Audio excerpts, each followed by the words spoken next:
नमस्कार मंडळी, स्वागत आहे आपल्या सर्वांचं चटकमटक या आपल्या यूट्यूब चॅनलवर। आज आपण पाहणार आहोत एका वेगळ्या पद्धतीने लाल माठ्याची भाजी। त्यासाठी लागणारे साहित्य आपण इकडे पाहूयात। मी इकडे एक जुडी लाल माठ निवडून स्वच्छ धुवून घेतलेली आहे।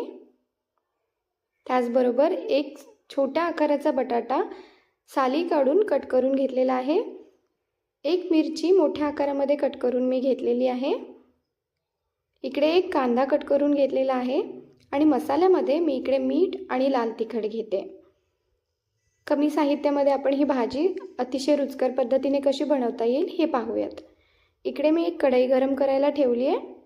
एक चमचाभर आपण त्याच्यामध्ये तेल घेतलोय। पालेभाज्यांना जास्त तेलाचा वापर लागत नाही, कारण पालेभाज्या शिजल्यानंतर त्याची क्वांटिटी कमी होते। अशा पद्धतीने भाजी केल्यावरती सगळेच आवडीने खातील आणि रोज रोज त्याच पद्धतीने भाजी करून कंटाळा आलेला असतो, म्हणून ही वेगळी पद्धत ट्राय करायला हरकत नाही। इकडे तेल गरम झालेलं आहे। याच्यामध्ये आपण कट केलेल्या मिरच्या घालून घेऊयात।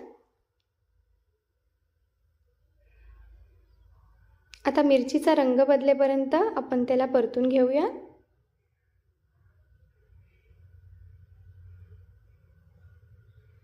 अशा पद्धतीने मिरची परतल्यावर त्याचा स्वाद भाजीला अत्यंत छान येतो।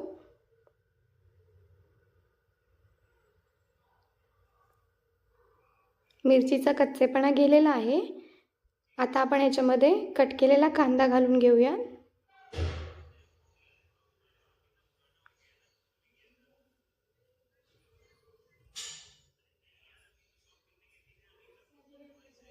तर कांदा आपण व्यवस्थितरित्या परतून घेऊया। छान गुलाबी रंगावरती कांदा 1 मिनिटभर छान परतून घ्यायचा आहे।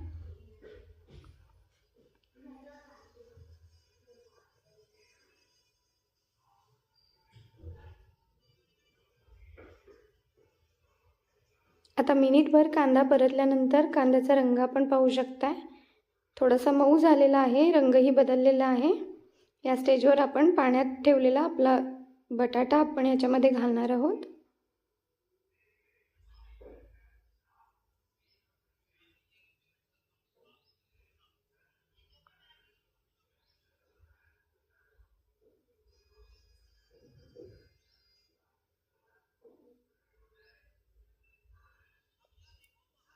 आता बटाटा आपण छान परतून घेऊया।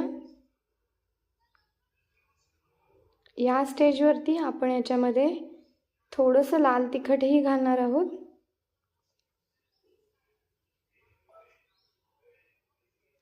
लाल तिखटाने भाजीला रंग आणि चवही छान येते।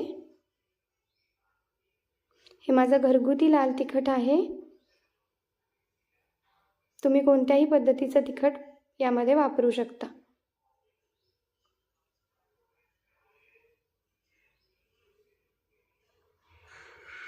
मिनिटभर बटाटा परतल्यानंतर आता आपण याच्यामध्ये भाजी घालणार आहोत।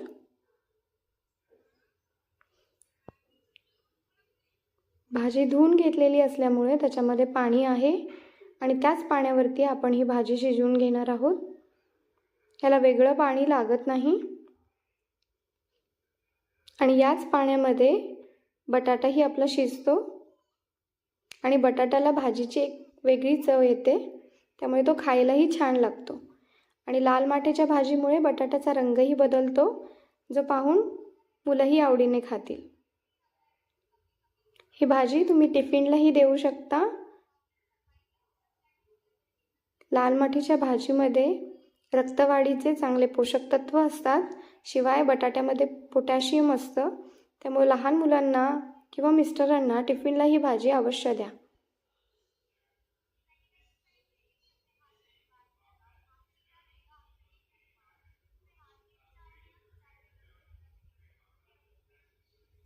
आता भाजीची क्वांटिटी कमी झालेली आहे। नेहमी मीठ हे भाजी परतल्यानंतर घालायचं। आता आपण इकडे अंदाजे आपल्या चवीनुसार मीठ घालून घेतोय। मी इकडे अर्धा चमचा मीठ घातलेला आहे, तुम्ही तुमच्या चवीनुसार मीठ घालू शकता। तुम्ही बघू शकता भाजीची क्वांटिटी कमी झालेली आहे आणि भाजी स्वतःचं पाणी रिलीज करते आणि याच पाण्यामध्ये आता आपला बटाटाही शिजणार आहे।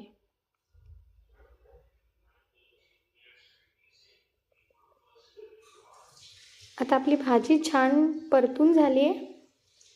आता गॅस लहान करून आपण याच्यावरती झाकण ठेवून ह्याला शिजवून देणार आहोत.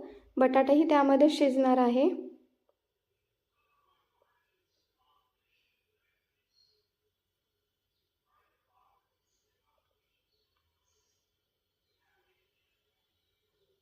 मध्ये मध्ये आपण याला हलवणार आहोत.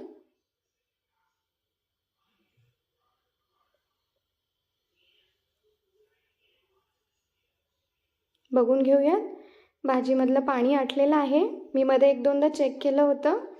आता थोडंसं पाण्याचा अंश आपल्याला याच्यामध्ये जाणवतो, तो आपण ड्राय करून घेऊयात गॅसची फ्लेम हाय करून.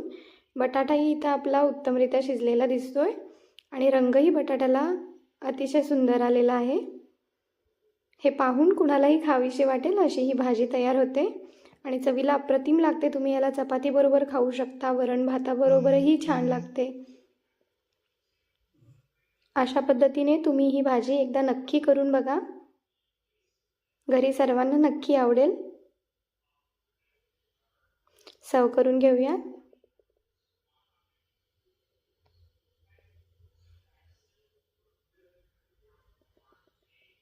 आहाहा.